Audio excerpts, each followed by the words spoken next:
Hello friends, welcome back to the channel Sahil Pathan education. तो आज है डेट 11 जनवरी 2026। तो देखते हैं आज का द हिंदू न्यूज़पेपर एनालिसिस। तो देखते हैं आज का फर्स्ट आर्टिकल क्या है। तो centre mandates level for photo realistic AI content. तो यहाँ पे क्या है कि centre mandates level for photo realistic AI content. तो यहाँ पर केंद्र ने अनिवार्य किया लेवल किस चीज़ के लिए, फोटो रियलिस्टिक एआई कंटेंट के लिए। तो बढ़ते हैं आगे और देखते हैं बैकग्राउंड डाटा क्या है। तो यहाँ पे centre mandates level for photo realistic AI content. तो यहाँ पे क्या है, तो बैकग्राउंड डाटा है कि the union government has amended IT rules mandating clear labelling of photo realistic AI generated content and shortening take down timelines for unlawful content. तो यहाँ पे केंद्र सरकार ने आईटी नियमों में संशोधन कर फोटो रियलिस्टिक एआई कंटेंट पर स्पष्ट लेवल अनिवार्य किया है और अवैध सामग्री हटाने की समय सीमा भी घटाया गया है। तो यहाँ पे क्या है कि rise of defects and AI generated miss information. तो डिफेक्ट और एआई जनित गलत सूचना में वृद्धि, जिसकी वजह से ये नियम लागू किया गया है। तो threat to democracy, privacy and public trust. तो लोकतंत्र, निजता और विश्वास पर खतरा बढ़ता जा रहा था। उसके बाद नीड फॉर डिजिटल अकाउंटेबिलिटी। तो डिजिटल जवाबदेही की आवश्यकता जरूरी भी था। तो यहाँ पे लीगल फ्रेमवर्क क्या है, तो आईटी एक्ट 2000, उसके बाद IT intermediary guidelines, digital media ethics code, rule 2021। तो अमेंडेड रूल 2026 इफेक्टिव 20 फरवरी। तो ये सूचना प्रौद्योगिकी अधिनियम 2000, उसके बाद आईटी मध्यस्थ दिशा निर्देश नियम 2021, संशोधन नियम 2026 20 फरवरी से लागू। तो ये क्या है, लीगल फ्रेमवर्क है, कानूनी ढांचा है।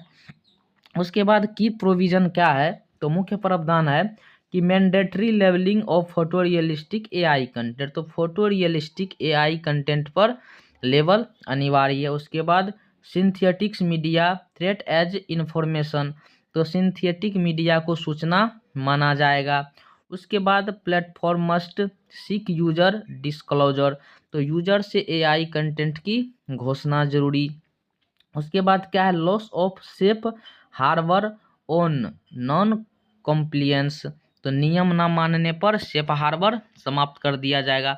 उसके बाद टेक डाउन टाइमलाइंस क्या है, तो गवर्नमेंट और सुप्रीम कोर्ट ऑर्डर है कि 3 आवर्स। तो यहाँ पे क्या है कि 3 घंटा के अंदर ये कंटेंट हटा देना चाहिए, समय सीमा है। उसके बाद sensitive content defect non consensual तो 2 आवर्स। तो यहाँ पे अर्लियर क्या है 24 से 36 आवर्स के अंदर हटाना चाहिए। तो ये समय सीमा याद रखिएगा, प्रीलिम्स के लिए इम्पोर्टेंट है।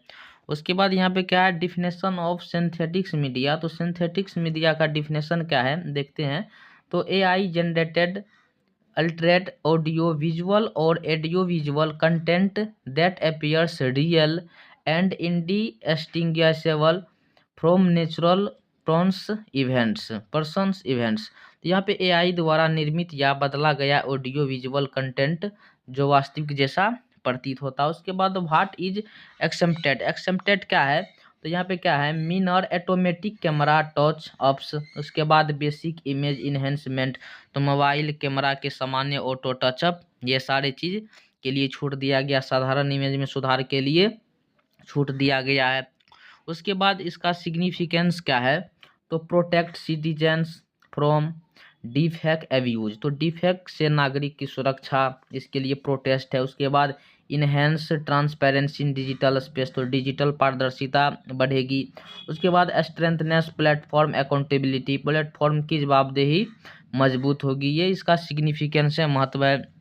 अब कुछ चैलेंजेस भी है, चुनौतियां हैं कि defining photo realistic objectively, compliance burden on platform, free speech concern. तो यहाँ पे फोटो रियलिस्टिक की स्पष्ट पहचान की बात है, उस चुनौतियां हैं। उसके बाद प्लेटफॉर्म पर अनुपालन दबाव की चुनौतियां, अभिव्यक्ति की स्वतंत्रता, ये सारी चीज़ों की क्या है, चुनौतियां, चैलेंजेस है। उसके बाद वे फॉरवर्ड क्या दिया गया है, रूल की जो मतलब आगे करनी चाहिए, उस पर ध्यान देनी चाहिए। तो एआई वाटर मार्किंग स्टैंडर्ड्स। तो एआई वाटर मार्किंग मानक उस पर चाहिए लगी रहने। जैसे आजकल क्या होता है, कोई भी पिक को क्या कहता है, रियलिस्टिक बनाया जाता है, उस पर कोई वाटर मार्क नहीं रहता, पता नहीं चलता ये रियल फोटो है या ये एआई से बनाया गया। इसीलिए यहाँ पे क्या बोला गया कि वाटर मार्क की ज़रूरी है।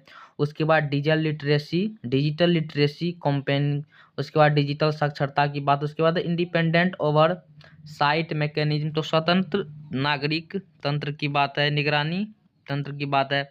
मेंस आंसर राइटिंग के पर्सपेक्टिव से है यहाँ पे कि deepfake, safe harbour, platform liability, digital ethics, AI governance, तो ये सारी चीज़ें कीवर्ड है, ध्यान में रखिएगा। जीएस पेपर 2 के लिए गवर्नेंस और जीएस पेपर 3 के लिए टेक्नोलॉजी के पर्सपेक्टिव से बहुत इंपॉर्टेंट आर्टिकल है।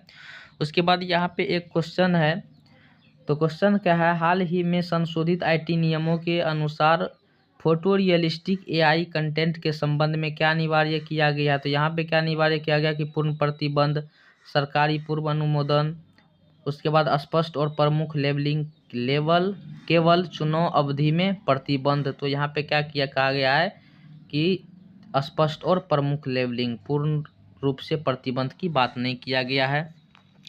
तो आज का सेशन यहीं समाप्त करते हैं।